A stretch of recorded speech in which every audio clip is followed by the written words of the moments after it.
Hello viewers, myself doctor Arvind Kumar Kadian. मैं Canadian regulated immigration consultant हूँ और ICEF certified international education counsellor. IRCC की तरफ से एक मेजर शिफ्ट आया है पॉलिसी चेंज में। जैसे कि हम सभी जानते हैं कि कनाडा में PR लेने के लिए एक एक्सप्रेस एंट्री सिस्टम को इंट्रोड्यूस काफ़ी समय से किया गया है और उसमें जॉब ऑफ़र के पॉइंट्स हुआ करते थे।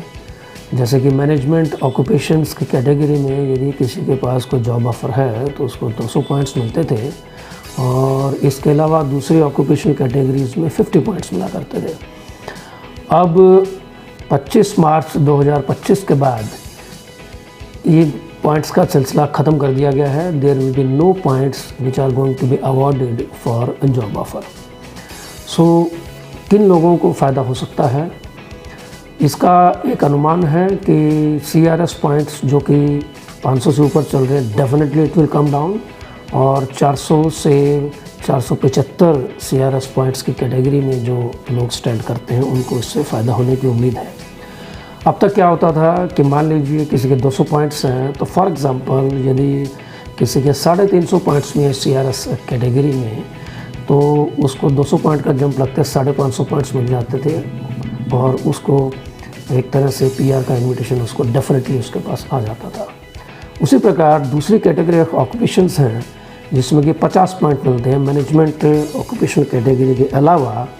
सो इसको भी एक एग्जांपल से हम समझना चाहेंगे कि मान लीजिए किसी के 460 पॉइंट्स मिलते हैं CRS के और यदि उसको 50 पॉइंट्स मिल जाते हैं जॉब ऑफ़र के, सो वो 500 क्रॉस कर जाता था।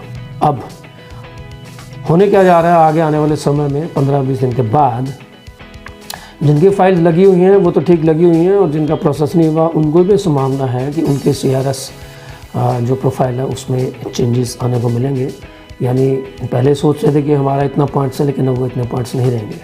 So now the point comes कि किस व्यक्ति को PR लेने में फ़ायदा हो सकता है और क्या स्ट्रेटजी उनकी होनी चाहिए। यदि आप अपना स्कोर बढ़ाते हैं तो दूसरे तरीके से बढ़ा सकते हैं। कैसे? एजुकेशन के द्वारा।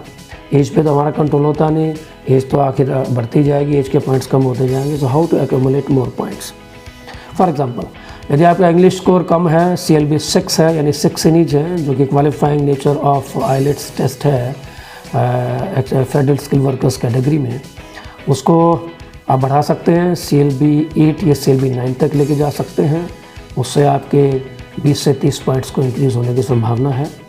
दूसरा, मैं अपने क्लाइंट्स को सजेस्ट भी करना चाहूँगा कि जो अभी सोच रहे हैं PR अप्लाई करने के लिए, उनका पॉइंट्स नहीं बन रहा है, तो पहले तो वो अपना इंग्लिश का स्कोर इम्प्रूव करें और यदि फिर भी बात नहीं बनती तो दूसरा अल्टरनेटिव है कि कैनेडियन क्रेडेंशियल्स को प्राप्त करते हुए यानी कनाडा की एजुकेशन लेते हुए पॉइंट्स को बढ़ाया जाए तो 50 पॉइंट्स तक और इसको ज़्यादा से ज़्यादा 150 पॉइंट्स तक भी लेके जा सकते हैं। उसके बाद क्या होगा, 1 साल, 1.5 साल या 2 साल का जो भी कैनेडियन वर्क एक्सपीरियंस होगा उसके अकॉर्डिंगली भी आप अपना IELTS का स्कोर इंक्रीज़ करते हुए और कैनेडियन क्रेडेंशियल्स 1 या 2 साल का कोई कोर्स करते हुए, या मास्टर लेवल का कोर्स भी हो सकता है या पोस्ट ग्रेजुएशन लेवल का भी वो कोर्स हो सकता है।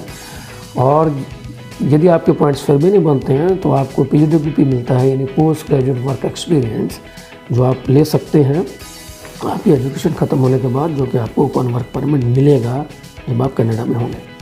तो आप 200 पॉइंट्स तक इंक्रीज़ कर सकते हैं। वाह, this is a very good initiative taken by IRCC। अभी तक होता क्या था कि बहुत इस तरीके से कंप्लेंट्स आ रही थी, लोग जॉब ऑफ़र्स जो है वो प्रोक्योर कर लेते थे और कई कंप्लेंट्स भी आती रही और हम देखते भी रहे हैं अपने सोशल मीडिया चैनल्स पे। सो अब वो कैटेगरी वाले लोग बाहर हो जाएंगे। अब PR कैटेगरी में कौन सक्सेसफुल होगा, जिसका IELTS का स्कोर ज़्यादा है, ठीक है, और जिसका फॉरेन का वर्क एक्सपीरियंस भी होगा। यदि पॉइंट्स नहीं बनते, so contact us, I will calculate it, I will suggest you how to accumulate more points and how to fulfil your Canadian dream of immigrating. Thank you very much.